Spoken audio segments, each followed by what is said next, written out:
President Donald Trump pushed back on reports that a U.S. Tomahawk cruise missile was responsible for a deadly strike on a girls' elementary school in Minab, Iran, suggesting the weapon could have come from Iran or another country, a claim that defense analysts and news organizations have directly disputed.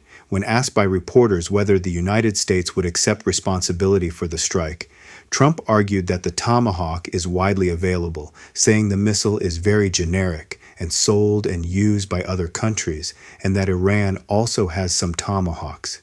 Here's the clip, and drop your thoughts in the comments below, and follow for the latest news, breaking developments, and trending stories. Thanks for watching. Tomahawk missile likely destroyed that Iranian girls' school. So will the U.S. accept any responsibility? Well, I haven't seen it, and I will say that the Tomahawk, which is one of the most powerful weapons around, is used by, is sold and used by other countries, you know that.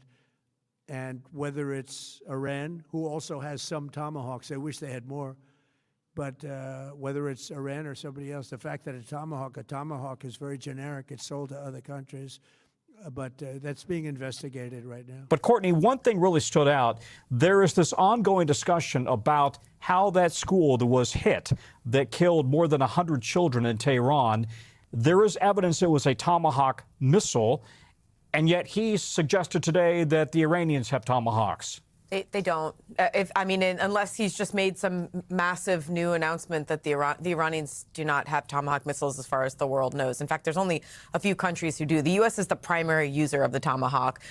Israel doesn't have them, right? Nope. The British do, the Australians, the Japanese are buying them. I don't think they have fielded them yet, but there are a few other countries, but the U.S. is the primary user of those. Iran does not have those. I was also very struck by when someone asked him, we couldn't hear the questions too well, but it sounded as if someone asked him, if in fact it turns out that the U.S. was responsible for this, would you live with it? And he said, well, yeah, I can live with that.